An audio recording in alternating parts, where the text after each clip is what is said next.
وفی حرامہا عقاب وفی الشبہات عتاب، کہ زندگی تم نے گزارنی ہے، تم نے کمانا ہے، تو یہ بات جان لو، علم، یہ بات اپنے ذہن میں بٹھا لو کہ جب تم کماؤ گے تو اگر تم حلال کماؤ گے تو اس کا بھی حساب دینا پڑے گا۔ یعنی یہ نہیں ہے کہ حلال کمانے کے بعد اس کے متعلق سوال و جواب نہیں ہوگا، جو حلال کماؤ گے اس کے متعلق بھی سوال ہوگا کہ کہاں پہ لگایا، کیوں لگایا، اور کون سے حقوق ادا کیے۔ وفی حرامہا عقاب، اور اگر تم نے حرام کمایا تو اس کا عذاب ہو جائے گا۔ وفی الشبہات، تیسرا مرحلہ کیا ہے جس میں شبہ ہوتا ہے، یہ کنفرم نہیں ہوتا کہ کیا یہ حلال کاروبار ہے یا حرام کاروبار ہے۔ اگر تم شبہات میں پڑ گئے اور اس کی پرواہ نہ کی تو اس کا عتاب ہوگا، یعنی اس کی بھی سرزنش اور ملامت ہوگی۔ تو یہ دنیا کی حقیقت ہے۔ امیر المومنین علیہ السلام سے جب دنیا کے متعلق پوچھا جاتا تھا تو وہ یہی تصور پیش کرتے تھے کہ یہ ہے دنیا، کہ حلال کماؤ تو پھر بھی حساب دینا پڑتا ہے، حرام کماؤ تو عذاب ہو جاتا ہے۔ اور امام حسن نے ایک جملے کا اضافہ فرما دیا کہ اگر شبہ میں پڑ گئے اور شبہ والی چیز کو لے لیا تو اس کے اوپر بھی ملامت ہوگی، اس کے اوپر بھی سرزنش ہوگی۔ تو لہٰذا پھر دنیا میں جینا تو ہے، تو پھر کس طرح سے انسان زندگی گزارے؟ تو امام حسن علیہ السلام نے قانون دے دیا، فَأَنزِلِ الدُّنْيَا بِمَنزِلِ الْمِيتَةِ، کہ اس دنیا کو مردار کی طرح سمجھو، خُذْ مِنْهَا مَا يَكْفِيكَ، کہ انسان اگر مجبور ہو جائے اور اس کی موت واقع ہونے کو ہو تو شریعت اتنی اجازت دیتی ہے کہ وہ مردہ اتنا کھا لے، مردار سے اتنا کھا لے کہ اس کی جان بچ جائے۔ تو امام حسن علیہ السلام نے دنیا کے متعلق بھی یہی قانون دیا اپنے چاہنے والوں کو کہ دنیا کو بھی تم اس مردار کی طرح سمجھو، اور جتنی تمہیں ضرورت ہو، جو تمہارے لیے کافی ہو جائے وہی لے لو، باقی کے متعلق تم لالچ میں نہ پڑو اور اس کے متعلق آگے نہ بڑھو، کیونکہ تمہیں حساب دینا پڑے گا بارگاہ الہی میں۔ اگر حلال ہوا، حرام ہوا تو واضح ہے عذاب ہوگا۔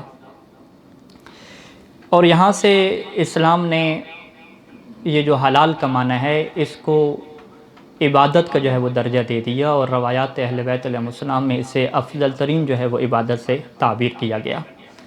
چند ایک روایات آپ کی خدمت میں، کتاب الکافی میں مرحوم کلینی علیہ الرحمہ نے صحیح روایت نقل کی ہے، اور یہ روایت چھٹے امام سے ہے، اور وہ فرماتے ہیں کہ امام سجاد علیہ السلام، ایک مرتبہ درود پڑھ لیجیے سارے مل کے،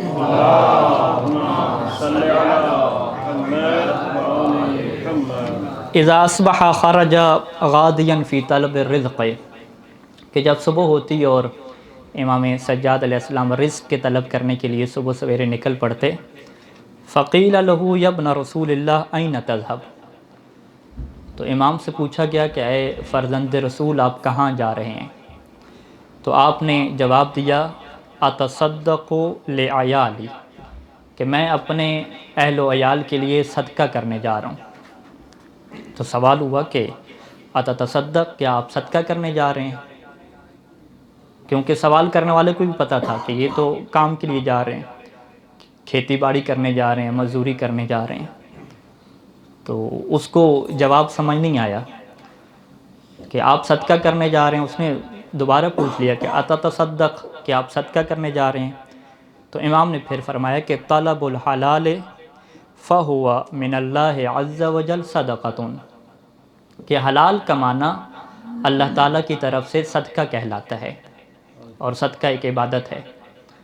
یعنی جو بھی افراد حلال کمانے کے لیے نکلتے ہیں، گویا کہ ان کی یہ حیثیت ہے کہ وہ اپنے سارے اموال کا صدقہ اور خیرات کر رہے ہیں، اور یہ صدقہ و خیرات کرنا یہ عبادت کہلاتا ہے۔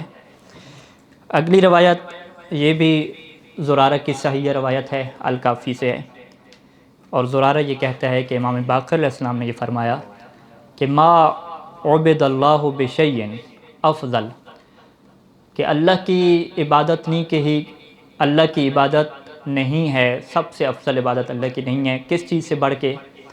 من عفت بطن و فرج، کہ جو اپنے پیٹ کو پاک رکھنا ہے اور شرمگاہ کو پاکیزگی میں رکھنا ہے. یعنی پیٹ کی جو پاکیزگی ہے اس کو امام باقر علیہ السلام نے افضل ترین عبادت قرار دیا کہ اس سے بڑھ کے تو کوئی عبادت ہی نہیں ہے. اور اسی مفہوم کو جو ہے وہ ابو بصیر کی جو صحیح روایت ہے الکافی میں وہ ہمارے سامنے کیا واضح کر دیتی ہے کہ ایک شخص جو ہے وہ آتا ہے اور ابو بصیر دیکھ رہا ہے کہ وہ شخص آتا ہے امام باقر علیہ السلام کی خدمت میں اور پہلا جملہ یہ رکھتا ہے کہ مولا انی ضعیف العمل قلیل الصیام، کہ میرا عمل جو ہے وہ بہت تھوڑا ہے، میں عمل عبادات بہت تھوڑے کرتا ہوں، قلیل الصیام، روزے بھی زیادہ جو ہے وہ نہیں رکھتا. تو یعنی اس کے ذہن میں کیا ہے کہ جو اسلام نے عبادات رکھی ہیں اس کے حوالے سے تو میں بہت تھوڑا ہوں. لیکن وہ ایک جملہ کہتا ہے کہ وَلَكِنِّي أَرْجُو أَن لَا آكُلَ إِلَّا حَلَالًا، لیکن میں ہمیشہ یہی کوشش کرتا ہوں کہ فقط حلال کھاؤں، فقط حلال کھاؤں، حلال کے علاوہ کچھ نہ کھاؤں. لیکن اس کے علاوہ میری مشکل یہ ہے کہ میرا جو عمل ہے اس کے اعتبار سے میں بہت پیچھے ہوں. تو امام نے جواب دیا کہ ای الاجتہاد افضل من عفت بطن و فرج، کہ اس سے بڑھ کے تقوی، ورع اور اجتہاد کیا ہو سکتا ہے کہ تم اپنے پیٹ کو جو ہے وہ پاکیزہ رکھے ہوئے ہو، اپنی شرمگاہ کو جو ہے وہ حرام سے بچائے ہوئے ہو. اس سے بڑھ کے کیا پاکیزگی اور کیا اجتہاد اور کیا ورع ہو سکتا ہے.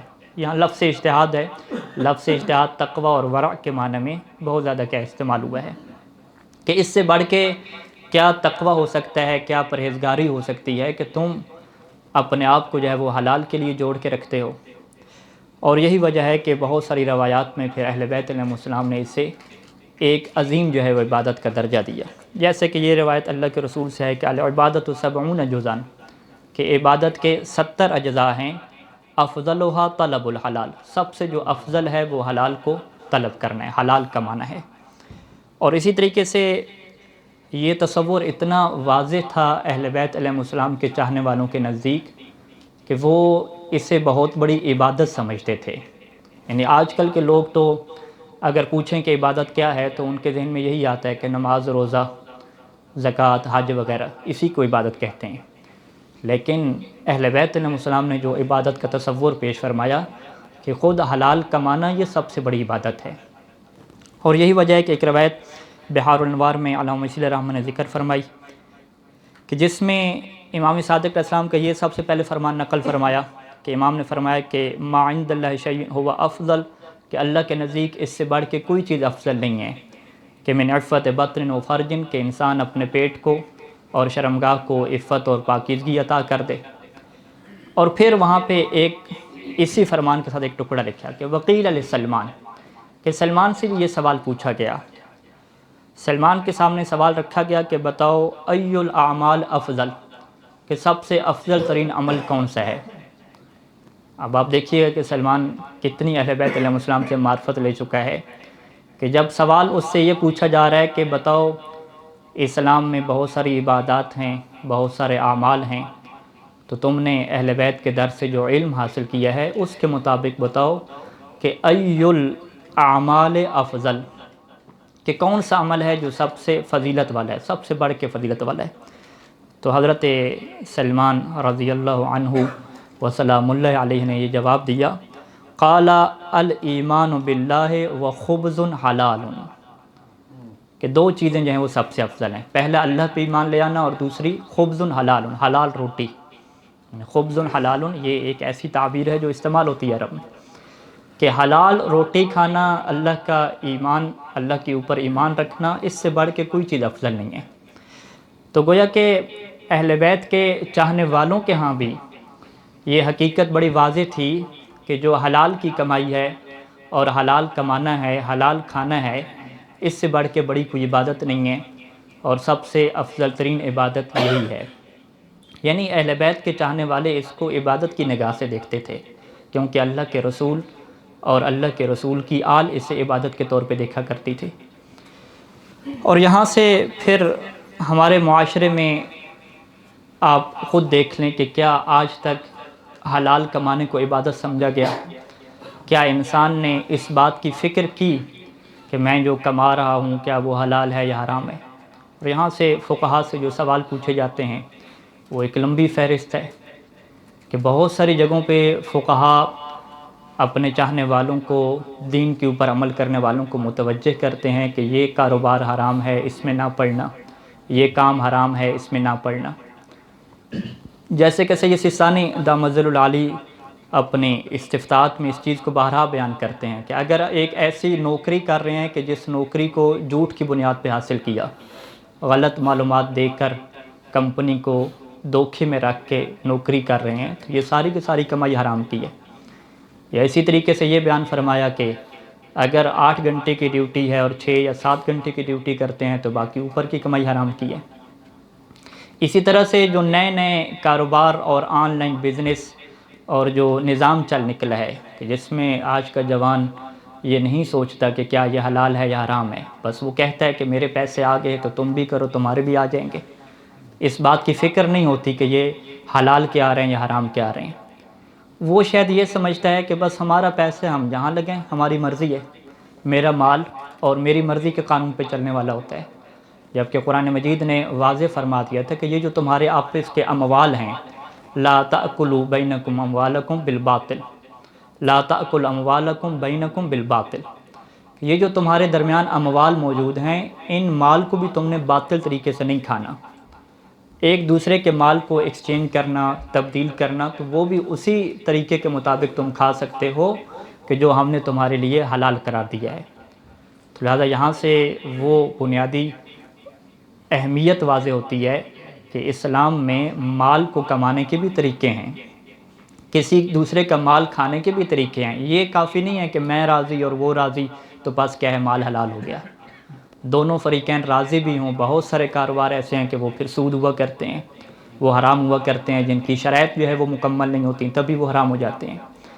تو بہت سارے مومنین ایسے ہیں اور خوش نصیب مومنین ہیں کہ جب کاروبار کرتے ہیں، کوئی نوکری اختیار کرتے ہیں تو پہلے پوچھتے ہیں کہ کہیں یہ نوکری حلال کی ہے یا حرام کی ہے، کہیں اس میں حرام نہ ہو. کوئی کاروبار کر رہے ہوتے ہیں، کوئی آن لائن کسی ایپس کے اوپر پیسہ اپنا ڈال رہے ہوتے ہیں تو سب سے پہلے پوچھ لیتے ہیں. تو یہ وہ لوگ ہیں کہ جو حضرت سلمان کی فکر رکھنے والے ہیں کہ جنہیں اس بات کا اندازہ ہے کہ ہم کس مشکل میں پڑ سکتے ہیں اور یہ کتنی بڑی مشکل ہے.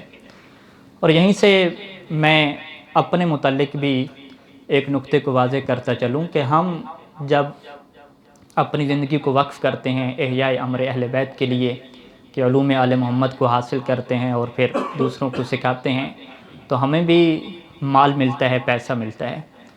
تو کیا یہ جو ہمیں راتب ملتا ہے، ہمیں شہریہ ملتا ہے، کیا اس کا بھی کوئی قانون ہے حلال ہونے کا، یا بس یہ نیاز ہے؟ اس طرح بہت سارے لوگ نیاز سمجھتے ہیں کہ نیاز مل رہی ہے تو ماشاءاللہ جی نیاز لے لیں، اس کی کوئی شرائط نہیں ہوتی. تو کیا اس راتب اور شہریے کی حیثیت نیاز کی ہے کہ بس نیاز مل رہی ہے اور کارڈ بنوائیں اور داخل ہو جائیں، بس کہیں سے نیاز ملتی رہے؟ نہیں، فقہا نے اس چیز کو واضح فرمایا ہے. سید سستانی دامت العالی کی ویب سائٹ کے اوپر رسمی جو استفتاح، اس کے اندر یہ استفتاح موجود ہے کہ یہ سوال رکھا گیا کہ ایک طالب علم کے لیے جو راتب ہے وہ کب حلال ہوتا ہے، راتب کو لینے کی کیا شرائط ہیں. تو جس طرح سے ہم پہلے مرحلے پہ عوام کے بارے میں گفتگو کر رہے تھے کہ ان کا کاروبار حلال نہیں ہے، نوکری پوری نہیں کرتے، 8 گھنٹے کی نوکری یا 5 گھنٹے کر کے 3 گھنٹے کے اضافی حرام کھا لیتے ہیں. تو چلیں یہ تو ہم نے عوام کے بارے میں کہہ دیا، ذرا اپنے اوپر بھی توجہ کریں کہ جو ہم امام کی نوکری کر رہے ہیں تو امام کی طرف سے جو ہمیں پیسہ دیا جا رہا ہے، کیا یہ بطور نیاز کے دیا جا رہا ہے، بس نیاز ہے اور حلال ہے، یا اس کی بھی کوئی شرائط ہیں؟ اس کی بھی جو ہے وہ شرائط ہیں. میں یہاں پہ نص عبارت جو ہے وہ پڑھنا چاہوں گا. ایک مرتبہ درود پڑھ لیجئے سارے مل کے.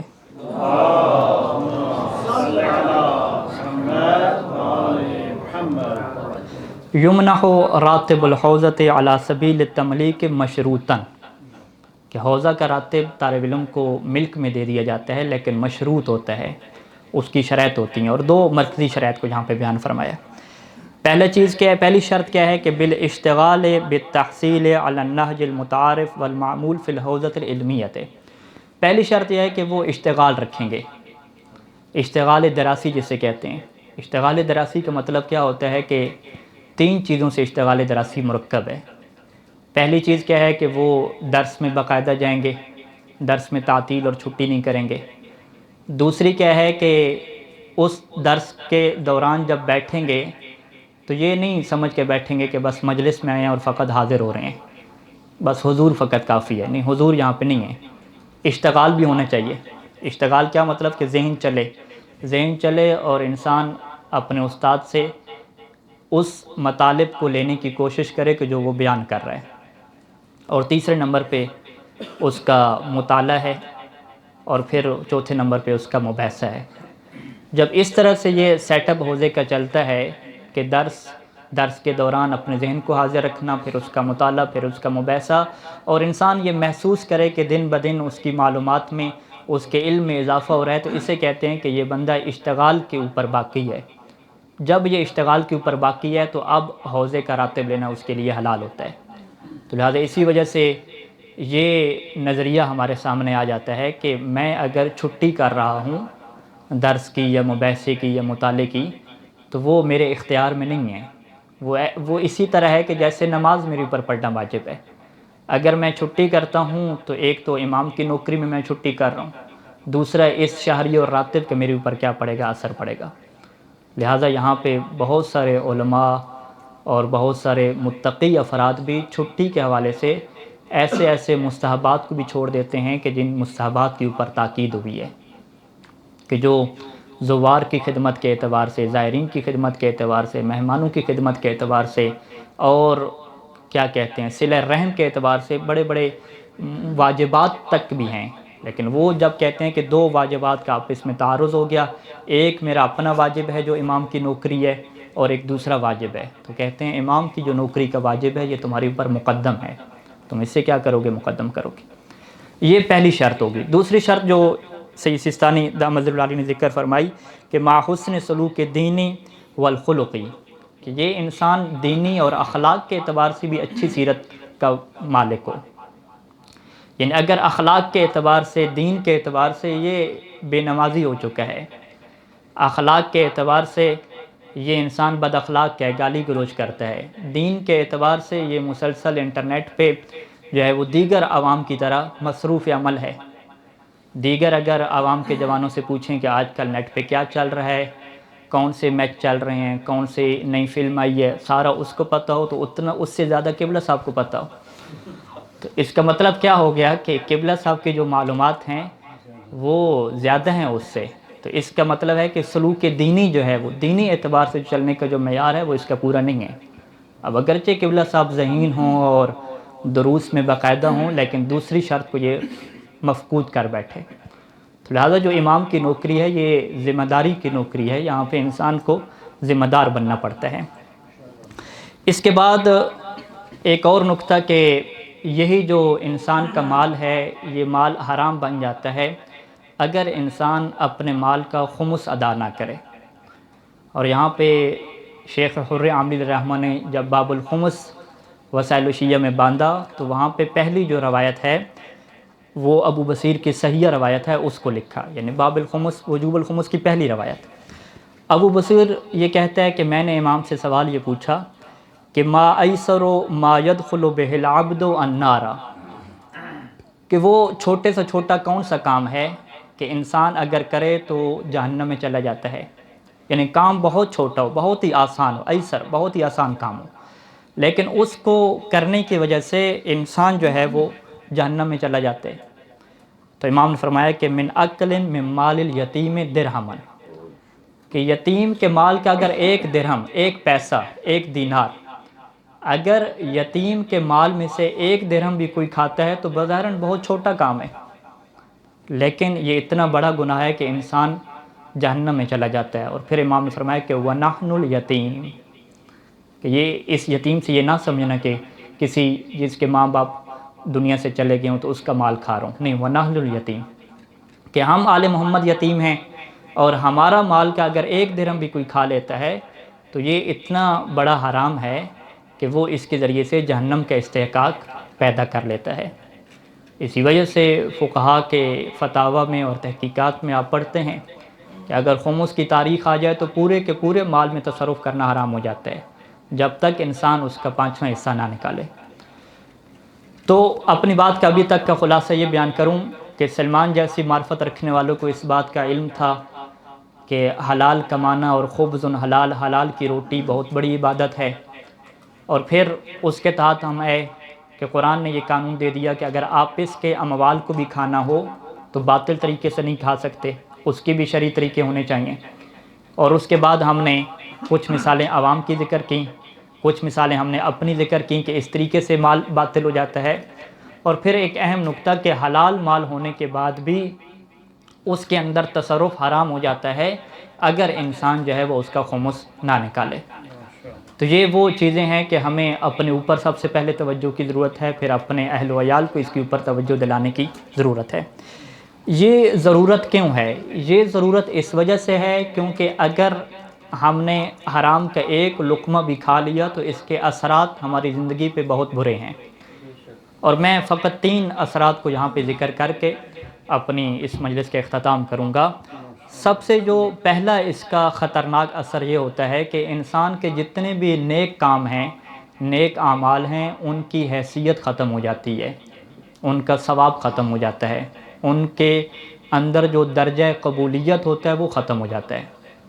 بہت ساری روایات ہیں کہ اگر ایک لقمہ حرام پیٹ میں گیا تو 40 دن تک اس کی نماز قبول نہیں ہوتی، اس کی دعا قبول نہیں ہوتی، چاہے یہ حج کرے، تلبیہ کہے، وہ قبول نہیں ہوتا، چاہے یہ صدقہ دے، وہ قبول نہیں ہوتا۔ اپنا مال حرام والا پیچھے چھوڑ جائے تو یہ اس کے لیے آگ بن کے پیچھے بیچتا رہتا ہے اس کے لیے۔ اس طرح کی روایات ہیں۔ میں ایک آیت جو خطبہ کے آخر پہ پڑھی تھی اسی کو بیان کروں گا اور اس کی تفسیر کو بیان کروں گا اہل بیت علیہ السلام کی زبانی سے، کہ جہاں سے یہ نقطہ واضح ہوگا کہ حرام مال کا کتنا بھیانک اثر ہے کہ انسان کے نیک اعمال بھی تباہ ہو جاتے ہیں۔ قرآن مجید کی آیت ہے سورہ فرقان کی 23 نمبر جو آیت ہے، وَقَدِمْنَا إِلَىٰ مَا عَمِلُوا، کہ پھر ہم بڑھیں گے اس چیز کی طرف کہ جو انہوں نے عمل کیا، یعنی لوگوں کے ہم عمل کی طرف بڑھیں گے۔ فَجَعَلْنَاهُ هَبَاءً مَنْثُورًا، پھر ہم ان کے عمل کو اڑتی خاک بنا دیں گے۔ ہباء منصورہ، اڑتی ہوئی خاک بنا دیں گے، یعنی ان کی کوئی حیثیت نہیں رہے گی۔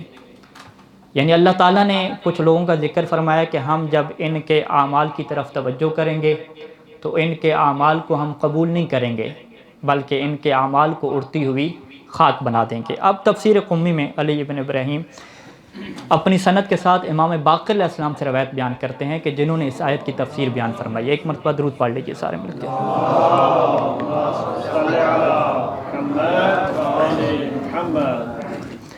امام فرماتے ہیں کہ یبعث اللہ عز وجل یوم القیامت قوما بین ایدیہم نور کالقباطی، کہ قیامت کے دن اللہ تعالیٰ کچھ ایسے لوگوں کو اٹھائے گا قبروں سے کہ ان کا عمل جو ہے وہ اس نور کی طرح سفید ہوگا کہ جس طرح قباطی کا کپڑا جو ہے وہ سفید ہوتا ہے۔ قبطی ایک کپڑا تھا علاقے کا، سفید ہوتا تھا۔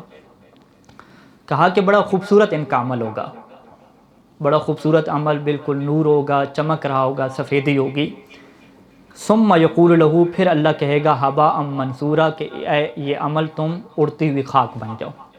اتنا خوبصورت عمل اڑتی ہوئی خاک کی طرح اڑا دیا جائے گا، ختم۔ اما واللہ یا ابا حمزہ، اے ابو حمزہ، امام فرما رہے ہیں، انہم کانوا یصومون و یصلون، یہ وہ لوگ ہیں کہ جو نماز کے پابند ہیں، جو روزے دار ہیں، روزے بھی باقاعدہ رکھتے ہیں، لیکن ان کی مشکل کیا ہے؟ وَلَٰكِنْ كَانُوا إِذَا عَرَضَ لَهُمْ شَيْءٌ مِّنَ الْحَرَامِ أَخَذُوهُ، لیکن ان کی مشکل کیا ہے کہ جب کوئی حرام چیز آتی تھی تو پھر یہ چھوڑتے نہیں تھے بلکہ أَخَذُوهُ نیاز سمجھ کے لے لیتے تھے۔ یعنی یہ ان کے اندر صفت تھی کہ نماز کے بڑے اچھے پابند، روزے کے بڑے باقاعدگی سے پابندی، لیکن حلال حرام میں کوئی تمیز نہیں تھی، بس کہیں سے مال مل جائے حلال سمجھ کے اسے کیا ہے ہڑپ کر لیتے تھے۔ اذا عرض لهم شيء من الحرام اخذوه، یہ ان کی پہلی صفت تھی۔ اچھا، کچھ لوگ ایسے بھی تھے کہ جو ایسا نہیں کرتے تھے کہ وہ اس کی پابندی کرتے تھے، حرام بھی نہیں کماتے تھے، لیکن ان کے اندر ایک اور صفت تھی کہ جس کی وجہ سے ان کے اس عمل کو ضائع کر دیا جائے گا، اور وہ صفت کون سی ہے؟ کہ وہ ولایت علی علیہ السلام کے ماننے والے نہیں تھے۔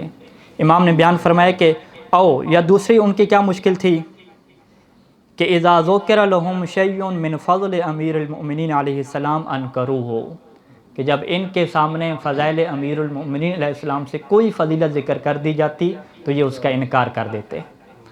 یعنی دو کام بالکل امام نے برابر رکھے کہ فضیلت امیر المؤمنین کا انکار کرنا اور کوئی حرام آ جائے تو اسے لے لینا، دونوں کام برابر ہیں۔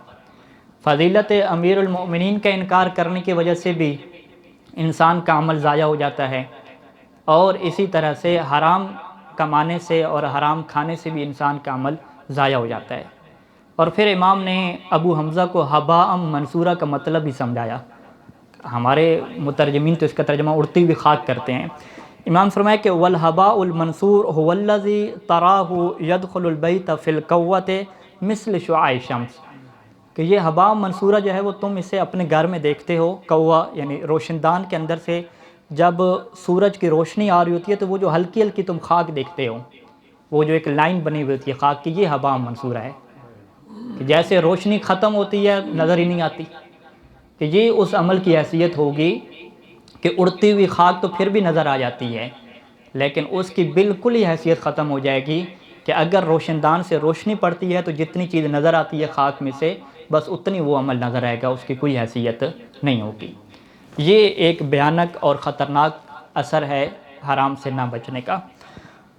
دوسرا جو اثر ہے وہ اس سے بھی زیادہ خطرناک ہے، اور یہ زرارہ کی موثق روایت ہے الکافی میں، کہ امام صادق علیہ السلام بیان فرماتے ہیں، اللہم صلی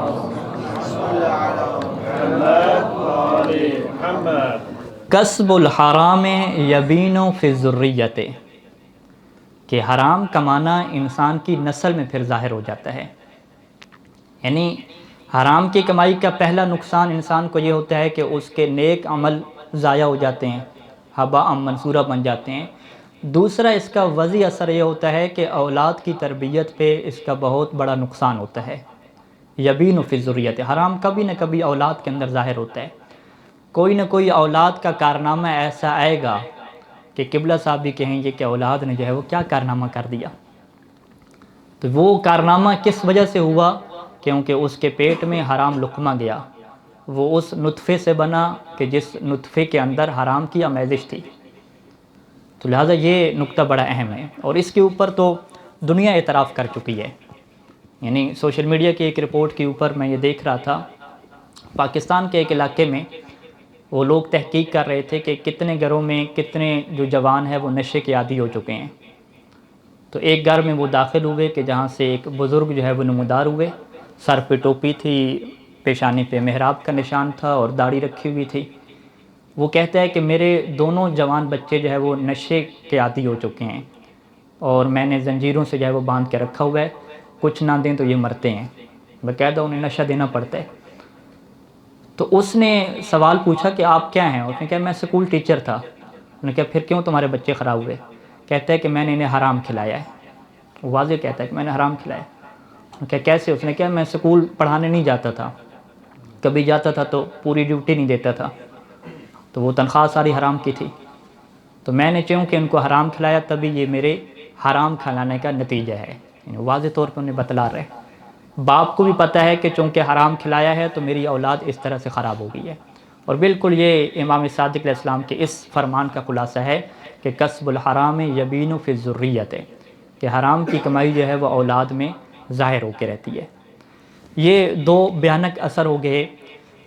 اور تیسرا جو ایک بھیانک اثر ہے کہ جسے شہید کربلا نے میدان کربلا میں اس وقت بیان فرمایا کہ جب ابن سعد کی فوج نے چاروں طرف سے جو ہے وہ گھیر لیا، چاروں طرف سے گھیر لیا، حملہ کرنا چاہ رہے ہیں، تو وہاں پہ شہید کربلا، یہ روایت علامہ مصری رحمہ نے بہار میں المناقب سے نقل کی، اور اس کو بیان کرنے والے چھٹے امام ہیں ہمارے۔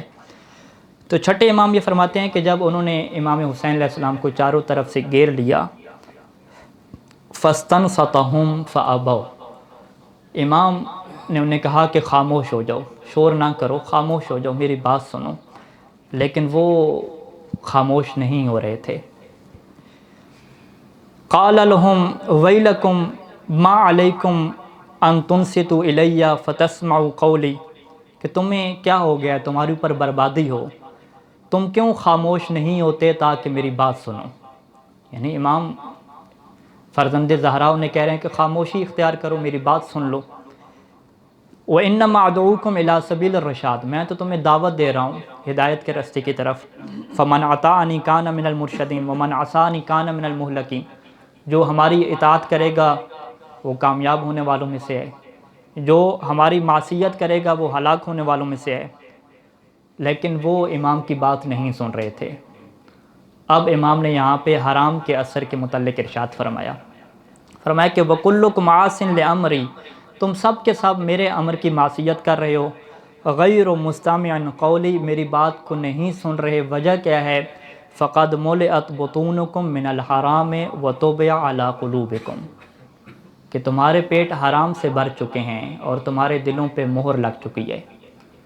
یہ وہ حرام کا اثر ہے کہ جسے شہید کربلا نے بیان فرمایا کہ جب پیٹ میں حرام آ جاتا ہے تو دل سخت ہو جاتے ہیں، اتنے سخت ہو جاتے ہیں کہ پھر زہرا کا بیٹا بھی اگر انہیں تبلیغ کر رہا ہو، انہیں واعظ کر رہا ہو، وہ بھی کربلا کے میدان میں، تو ان کے اوپر اثر نہیں ہوتا.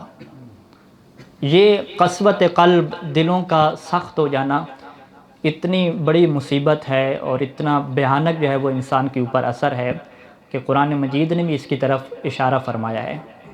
فرمایا کہ دیکھو جب یہ دل سخت ہو جاتے ہیں تو ان کی سختی کو تم جو ہے وہ آسان نہ لینا، بلکہ یہ پتھروں سے بھی زیادہ سخت ہو جاتے ہیں. اشد من الحجر، دلوں کی جب سختی کو قرآن نے بیان کیا، کہا پتھروں سے بھی زیادہ سخت ہوتے ہیں. پھر پتھروں میں قرآن نے کہا کہ پتھر تو سخت نہیں ہوتے، اس سے تو چشمے بھی نکل آتے ہیں، پانی بھی نکل آتے ہیں، لیکن جب دل سخت ہو جاتے ہیں تو ان کے اوپر کسی کی بات کا اثر نہیں ہوتا. اور پھر علماء یہ فرماتے تھے کہ دل کی سختی کو اگر چیک کرنا ہو کہ میرا دل کس طرح سخت ہو چکا ہے تو 3 چیزیں جو ہے وہ اس کی علامتیں بنتی ہیں. پہلی علامت کیا ہے کہ جفوف العیون، کہ آنکھیں خشک ہو جاتی ہیں. اب یہ جوان جو ہے وہ خلوت میں اپنے خالق کی بارگاہ میں رونا چاہتا ہے مگر آنسو نہیں آتے. آنسو کیوں خشک ہو گئے؟ کیونکہ دل سخت ہو گیا. دوسرا کیا مشکل آتی ہے کہ پھر یہ بندہ گناہوں سے نہیں بچ سکتا. اور تیسری کیا مشکل آتی ہے کہ الاصرار علی الذنوب بغیر توبۃ، پھر مسلسل گناہوں پہ اصرار شروع ہو جاتا ہے اور توبہ کی توفیق بھی میسر نہیں آتی. یہ وہ شہید کربلا میں مشکل ترین حالات میں اس خطبے کو ارشاد فرمایا اور ہمارے لیے یہ بات سامنے رکھتی کہ اپنے دل کی حفاظت کرنا، کہیں دل اتنا سخت نہ ہو جائے کہ شہید کربلا جیسا بھی اگر ہو اور وہ فرمان پیش کر رہا ہو، وہ ہدایت کے چراغ کو تمہارے سامنے رکھ رہا ہو، تو پھر بھی یہ دل اتنا سخت ہو چکا ہو کہ اثر نہ ہوتا ہو. یہ انسان کے لیے بہت بڑی مصیبت ہے اور بہت بڑی مشکل ہے کہ جب دل سخت ہو جاتے ہیں تو پھر نہ قرآن کی آیات اثر انداز ہوتی ہیں، نہ امام حسین جیسے مظلوم کی باتیں دل پہ اثر ہوتی ہیں، چاہے جائے کہ والدین کی باتیں یا والدہ کی باتیں. والدین کی باتیں تو بڑی دور رہ جاتی ہیں، پھر تو اللہ کی باتیں اور محمد و آل محمد کی باتیں بھی اس دل پہ اثر نہیں کرتی. ڈائریکٹ امام سامنے ہوں اور بتلا رہے ہوں پھر بھی وہ باتیں اس دل پہ اثر نہیں کرتی، کیونکہ اس کے پیٹ میں مال حرام آ چکا ہوتا ہے. یہ وہ مشکل ترین ذمہ داری ہے کہ جسے خاندان اہل بیت نے اپنے چاہنے والوں کو سمجھایا اور سب نے سمجھا کہ یہ مشکل کام ہے، اسی وجہ سے یہ افضل ترین عبادت بھی ہے. اور خاندان اہل بیت نے اپنے افراد کی اس طرح سے تربیت کی کہ انہیں دنیا کی طرف راغب نہیں ہونے دیا، کیونکہ یہ ساری مشکل پیدا ہوتی ہے دنیا کی وجہ سے، کہ انسان کے دل میں دنیا کی محبت پیدا ہوتی ہے. جب دنیا کی محبت پیدا ہوتی ہے انسان زندہ رہنا چاہتا ہے، زیادہ عرصے تک زندہ رہنا چاہتا ہے، موت سے وہ گھبرانے لگتا ہے، تو پھر اب وہ حلال اور حرام میں تمیز کرنا چھوڑ دیتا ہے. لیکن خاندان اہل بیت نے اپنے بچوں کی بھی تربیت ایسے کی کہ ان کے اندر سے موت کا خوف ختم کر دیا، اور وہ دنیا سے اس طرح سے بے رغبت ہو گئے کہ اب میدان کربلا میں ہمیں کچھ ایسے بچے بھی نظر آتے ہیں کہ جو امام حسین کے اوپر اپنی جان نچھاور کرنے کو تیار ہیں. اور ان نابالغ بچوں میں سے ایک امیر المومنین علیہ السلام کا پوتا ہے کہ جسے حسن کا یتیم کہتے ہیں. بنی ہاشم کا یہ کمسن ہے کہ جو دین کی معرفت رکھنے والا ہے، جو امام حسین کی معرفت رکھنے والا ہے، اور یہ اس حسن کا یتیم ہے کہ جس حسن کی قبر آج بھی نہیں بنائی گئی۔ امام حسین تو آباد ہو گئے، کربلا تو آباد ہو چکی، لیکن جنت البقیع میں ذرا جا کے دیکھیں، کوئی وہاں پہ چراغاں کرنے والا، روشنی کرنے والا بھی نہیں ہے۔ آج ہم سب نے مل کر جہاں امیر المومنین کی بارگاہ میں ان کے پوتے کا پرسہ دینا ہے، وہیں جنت البقیع میں چلتے ہیں اور امام حسن کے یتیم کا ہم نے پرسہ بھی پیش کرنا ہے۔ عزادارو، مقتل کی کتب میں بہت زیادہ روایات ہیں اور بڑی معتبر روایات ہیں کہ جن میں اس شہزادے کی شہادت، اس شہزادے کی معرفت والی باتیں بڑی تفصیل سے محدثین نے نقل کی ہیں۔ بحار الانوار میں ابو حمزہ صومالی سے روایت ہے اور روایت کو بیان کرنے والے امام سجاد ہیں۔ امام سجاد علیہ السلام فرماتے ہیں کہ جب عاشور کی رات ہو گئی، صبح 10 محرم تھی، تو عاشور کی جب رات چھا گئی تو امام حسین نے اپنے تمام اصحاب کو جمع کیا اور کہنے لگے کہ حاذ اللیل، کہ دیکھو یہ رات چھا چکی ہے، فاتخذوہ جملا فإن القوم انما یریدوننی، دیکھو اس رات کی تاریکی کا فائدہ اٹھاؤ اور مجھے چھوڑ کے چلے جاؤ، کیونکہ اس قوم کو فقط مجھ سے غرض ہے، یہ فقط مجھے قتل کرنا چاہتی ہے، تم سارے اصحاب ہو، رات کی تاریکی میں چلے جاؤ۔ تو سنو گے اصحاب باوفا نے کیا جواب دیا؟ فقالوا لا واللہ لا یکون ھذا ابدا، اے فرزند زہرا، اللہ کی قسم ایسا کبھی بھی نہیں ہوگا۔ تو پھر امام نے فرمایا دیکھو اگر تم رکتے ہو نا میرے ساتھ تو ہوگا کیا کہ انکم تقتلون غدا، کہ کل تم سب کے سب مار دیے جاؤ گے، سب کے سب قتل کر دیے جاؤ گے۔ تو سنو گے اصحاب باوفا نے کیا جواب دیا؟ قالوا الحمدللہ الذی شرفنا القتل معک، کہ حمد ہے اس اللہ کی جس نے ہمیں یہ شرف بخشا کہ اے حسین ہم تیرے ساتھ شہید ہو جائیں۔ اور جب اصحاب کا امتحان ختم ہوا تو امام حسین فرماتے ہیں ارفعوا رؤوسکم، اپنے سروں کو بلند کرو، اور وہ ہر کسی کو کہہ رہے تھے کہ ھذا منزلک یا حبیب، ھذا منزلک یا جون، اے جون دیکھو جنت میں یہ تمہارا گھر ہے، اے حبیب دیکھو جنت میں یہ تمہارا گھر ہے، سب کو اپنا گھر، اپنا درجہ دکھلا رہے تھے۔ اب یہاں پہ مدینۃ المعاجز کی روایت ہے ہاشم بحرانی کی، وہ کہتے ہیں کہ اس رات اس محفل میں حسن کا یتیم شہزادہ بھی تھا۔ جب حسن کے یتیم نے سن لیا کہ سب اصحاب کو اپنے اپنے مقامات دکھا لیے، میرا تو کوئی مقام دکھا ہی نہیں ہے، تو وہ بڑا ہے اور چچے سے یہ سوال پوچھتا ہے کہ وَأَنَا فِي مَن يُقْتَلْ، کہ اے چچا جان مجھے یہ تو بتائیں کیا کل میں بھی ان لوگوں میں سے ہوں جو قتل کر دیے جائیں گے، جو شہید ہوں گے؟ تو اب روایت یہ کہتی ہے کہ جب حسین نے اپنے بھائی کے یتیم کا یہ سوال سنا فَأَشْفَقَ عَلَيْهِ، بڑے شفقت اور پیار سے اپنے پاس بلایا اور شفقت کرنے لگے، پیار کرنے لگے، جواب نہیں دیا، بلکہ حسین نے حسن کے یتیم کے سامنے ایک سوال رکھ دیا، کہا یا بنیا کیف الموت عندک، مجھے بتاؤ تو صحیح موت کو تم کیسا دیکھتے ہو؟ فقال یا عم احلی من العسل، اے چچا جان موت تو شہد سے بھی زیادہ شیریں ہے میرے نزدیک۔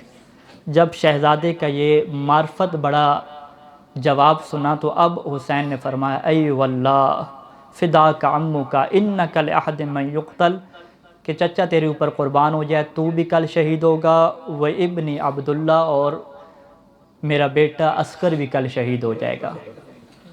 جب اصغر کے متعلق سنا نا قاسم نے کہ اصغر بھی شہید ہوگا، اب قاسم نے یہ سوال نہیں پوچھا کہ اصغر کیسے شہید ہوگا، بلکہ سوال پوچھا یا عمّا ویصلون الی النساء، اے چچا جان اصغر تو چل بھی نہیں سکتا، کیا یہ فوج اشقیاء خیموں میں داخل ہو جائے گی؟ کیا یہ خواتین تک پہنچ جائیں گے؟ میں کہوں گا اے قاسم آج شب عاشورہ ہے، سن کے برداشت نہ کر سکے، کل شام غریباں ہوتی، دیکھتے سید سجاد دیکھتے رہے اور سکینہ کی چادر چھنتی رہی۔ ہاں عزادارو، چچے اور بھتیجے کی یہ گفتگو جاری ہے۔ رات ڈل گئی، عاشور، روز عاشور کا سورج طلوع ہو گیا، اصحاب باوفا قربانیاں دے چکے، بنی ہاشم کے بہت سارے لوگ قربانیاں دے چکے، جب حسن کی اولاد کی قربانیوں کی باری آئی ہے تو اب وہ مرحلہ آ گیا کہ جو محدثین نے لکھا ہے کہ بڑا مشکل مرحلہ تھا۔ کیا دیکھا؟ فلما نظر الحسین علیہ قد برزا، حسین کیا دیکھتے ہیں کہ قاسم آ رہے ہیں جنگ کی اجازت لینے، اعتنقہ وجعل یبکیان، حسین نے اپنے بھتیجے کو گلے سے لگایا، وجعل یبکیان، چچا اور بھتیجا دونوں رونے لگ گئے۔ کتنا روئے ہیں؟ روایت کہتی ہے یبکیان حتی غشی علیہما، اتنا روئے ہیں چچا اور بھتیجا کربلا کی اس میدان میں کہ دونوں کے اوپر غشی طاری ہو گئی۔ ثم استأذن الحسین فی المبارزہ، جب افاقہ ہوا اب حسن کا یتیم کہتا ہے چچا مجھے اجازت دیجئے، میں نے میدان میں جانا ہے۔ روایت یہ کہتی ہے، علامہ مسیح الرحمٰن نے لکھا کہ فَأَبَى الْحُسَيْنُ أَنْ يَأْذُنَ لَهُ، امام حسین نے اجازت دینے سے انکار کر دیا۔ اب دیکھو گے کہ حسن کے یتیم نے کیسے اجازت مانگی ہے چچا سے۔ فَلَمْ يَزَلِ الْغُلَامُ يُقَبِّلُ يَدَيْهِ وَرِجْلَيْهِ، قاسم نے حسین کے ہاتھوں کا بوسہ لینا شروع کیا، ہاتھوں کا جب بوسہ لے چکے تو حسین کے قدموں کا بوسہ لینا شروع کیا، اس وقت تک حسین کے قدموں کا بوسہ لیتا رہا، حتی اذن لہو، جب تک حسین نے اجازت نہیں دے دی۔ اور جب اجازت دی تو کیا حالت تھی؟ وَدُمُوعُهُ تَسِيلُ عَلَى خَدَّيْهِ، حسین اتنا رو رہے تھے کہ آنسو آپ کے رخساروں پہ جاری تھے۔ اجازت دینے کے بعد ایک سوال پوچھا ہے، یا ولدی اتمشی برجلک الی الموت، اے میرے بیٹے مجھے اتنا تو بتاؤ کیا اپنے قدموں سے چل کے موت کی طرف جا رہے ہو؟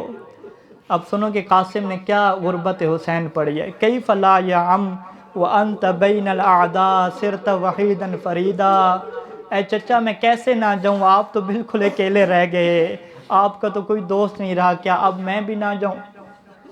روحی لروحک الفدا۔